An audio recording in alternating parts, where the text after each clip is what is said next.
Young ballers on flying high, kicks and dreams touch the sky. Dribbles fast all day long, in his heart he's always strong. We are back for the second part of my standing predictions, now with the NFC standing predictions. Just like I did last video with the AFC predictions, I will now be doing the same thing with my NFC standing predictions. Now, without further ado, let's get right into this video. Now, coming in last place at number 16th in the NFC, I have the New York Giants going 2-15. Now, not much to say about the Giants. They lost their best player in Saquon Barkley last season, but Malik Neighbors is nice, so the Giants could be in the right step if they figure out their quarterback situation moving forward. Now, number 15th in the NFC, I have the Carolina Panthers going 3-14. The Panthers, I have them going 3-14. They did add Deontay Johnson, so that gives Bryce Young a little bit of help, and I expect him to get better. But I think the teams ahead are just much better than the Carolina Panthers. But they're definitely in the right step moving forward. Number 14th, I do have the Washington Commanders winning 5 games this year. I just think that Daniels is the guy. They finally figured out the quarterback situation. But a lot of the guys they brought in are pretty old now, like Austin Eckler, Zach Ertz. They lost out on Curtis Samuel. Terry McLaurin is still there, so that's good for them. But the Commanders, the other teams just look a lot better than the Commanders as going forward. But they're on the right track. Now, number 13 in the NFC, I have the New Orleans Saints going 6-11. Again, the Saints, same thing. I just think the other teams are a lot better in the NFC. And they still do have Alvin Kamara. They have Cam Jordan, but it's a bit of a weird situation going on in New Orleans. But I can see them actually just shocking me right now and moving up in the standings. Number 12, I have the Arizona Cardinals going 7-10. The Cardinals last year were 4-13, but that's because in some of the games at the start they didn't have Kyler Murray. The games they lost, I don't think they looked that bad, but the games they won games against teams like the Steelers, who made the playoffs, the Eagles, who made the playoffs. They beat the Cowboys, who made the playoffs. So most of their wins came against teams that actually ended up making the playoffs. And they're adding in probably the best wide receiver in the 2024 draft class in Marvin Harrison Jr. Kyler Murray's back for a full season. In my opinion, I think that Kyler Murray is underrated because 2 years ago in 2021, when he was fully healthy, he was the front runner for MVP. It was him and Josh Allen in 2021 at the start of the season when the Cardinals started off 7-0, competing for that MVP. And he just hasn't been able to stay healthy since. But I feel like now that he's actually healthy, he could actually be good, and people will start to recognize how good Kyler Murray actually is again. Number 11, this is a bit of a disappointment one because they should be higher, but they lost their starting quarterback. I have the Minnesota Vikings going 7-10. They have Justin Jefferson, they have Aaron Jones, but I don't trust Sam Darnold at quarterback. I feel like they'd be a lot better, though, if they had J.J. McCarthy instead. So the reason I have the Vikings missing the playoffs is because McCarthy's out for the season. Now, number 10, I have the Seattle Seahawks going 9-8. The Seattle Seahawks, I feel like, again, they just got to figure out the quarterback situation. They are going to finish 10th, in my opinion, in the NFC. But I feel like if they figure out the quarterback situation, they could probably make the playoffs this season because I don't think Sam Howell or Geno Smith are looking like that guy. Kenneth Walker is elite, though. Number 9, I have the Tampa Bay Buccaneers going 9-8. The Buccaneers, I feel like they are actually a team that could make the playoffs this year. It's just, I think that the Atlanta Falcons are better than them, and the NFC South is going to come down to who wins that division to get into the playoffs. And I think the Atlanta Falcons are better. So I feel like that's one reason why I have the Buccaneers missing the playoffs. And the fact that Baker Mayfield, usually year 2 after redeeming himself, last time in Cleveland, did not play well. They lost out on Shaq Barrett. They still have Mike Evans and Chris Godwin, so they're good with the receivers. but I don't know how the Buccaneers are going to perform now. If they make the playoffs, they're going to have to outduel the Falcons, and the Falcons on paper look like the better team. Number 8, the last team I have missing out on the playoffs is the Los Angeles Rams.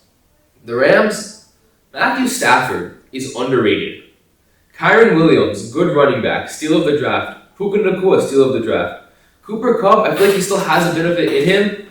The defense has definitely got worse over the last few years from winning the Super Bowl. They've lost Jalen Ramsey. They've lost Leonard Floyd. They lost Von Miller. They've now lost Aaron Donald. So the defense has gotten a bit worse. But the Rams, I think they might actually still find a way to be able to sneak in, depending on if some injuries come their way, luck, and the other teams just don't pan out well and miss the playoffs. Now, number 7, my first playoff team in the NFC, I have the Chicago Bears finishing as the 7th seed, going 10-7. The Bears finally figured out how to build a team around a quarterback. Now they have DeAndre Swift. I feel like Caleb Williams is the guy. He's probably going to break the record for passing yards as a Bears quarterback in his rookie season, because no Bears quarterback has ever got over 4,000 yards. They have good receivers too, with Rome Odunze, DJ Moore, Keenan Allen. All 3 receivers that might be capable of getting 1,000 yards. They're probably going to have 2 1,000-yard receivers this year in Keenan Allen and DJ Moore. Don't know about Rome Odunze because he's a bit younger. And Jalen Johnson's a top cornerback in the league. So Chicago Bears, my first playoff team. Number 6 in the NFC, I have the Dallas Cowboys. The Dallas Cowboys, I know they got a bit worse this offseason, and the running back position is not good for them. They did lose out on Tyron Smith too. Dak Prescott, people forget that he was one of the front runners for MVP a few weeks into the season. Before week 15, Dak Prescott was looking like he was going to win that MVP. CeeDee Lamb, 2nd in receiving yards last year, top 3 receiver. Michael Parsons still there.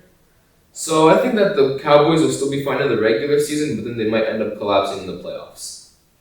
Number 5, this came down to the tiebreaker for my 5th seed. I have the Detroit Lions going 12-5 this season.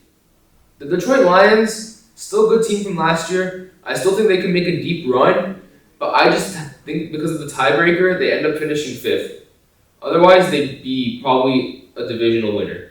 Number 4, my first division winner, I have the Atlanta Falcons going 10-7. The Falcons did a lot of things right this offseason. They signed Justin Simmons. Him and Jesse Bates, great safety, could be a great safety duo. They bring in Kirk Cousins. They also signed Michael Penix, which, bringing him in, people were questioning it at first, but Kirk Cousins is a little bit older, and I feel like after a few years, Kirk Cousins ends up leaving the Falcons. They can just go with Michael Penix right away, and he can sit behind him a few years too. Bijan Robinson's going to be better this season, definitely. The receivers, Drake London looks good. Kyle Pitts, he'll be probably utilized a bit better now with the new look for the coaching staff on the Falcons. So I think the Falcons win the NFC South and get the 4th seed. Number 3, I have the Philadelphia Eagles going 11-6. The Eagles did lose a bit of players on the team last season after losing out on Hassan Reddick. They lost Fletcher Cox. They lose Jason Kelsey. So the veterans are gone for the Eagles, but they still have Jalen Hurts and A.J. Brown, and they added in Saquon Barkley. So the Eagles will still be good this season. I think they win the division, though. Coming in at number 2 in the NFC, I have the Green Bay Packers. The Packers, they shocked a lot of people last year after making the playoffs, especially during the second half of the season, and I think they got a bit better on offense. Yes, I know the Packers, they lost out on Aaron Jones, and he was a good running back. But thankfully, the Packers replaced Aaron Jones with Josh Jacobs, which is a good upgrade. And now I know they lost A.J. Dillon for the season, but at least they have an elite running back now for the new season with Josh Jacobs. Jordan Love is going to get better as time goes on for the Packers, because I just think the Packers are also great for organization with quarterbacks. Moving on to my number 1 seed in the NFC, clinching home field, getting the first round bye, Without a doubt, it's the San Francisco 49ers. Not much to say. They have a similar team from when they were 1 seed last year. Only thing that's going to probably stop them is health. And they figured out the Brandon Ayuk situation, thankfully. He's going to stay. They did lose out on Eric Armstead, but at least they now have Leonard Floyd to help Nick Bosa out in the line. And they still have Nick Bosa. They have Fred Warner. They have Brock Purdy, Christian McCaffrey, Brandon Ayuk, Deebo Samuel, George Kittle, Trent Williams. So their core from last year is still around. And I think that they're going to finish off the season 14-3 and win the division. And clinch the number 1 seed in the NFC. Now, that's all I have for my standing predictions for the NFL. I will see you guys next time. Take care.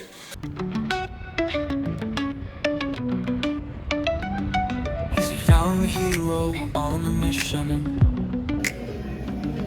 with skills that defy all tradition.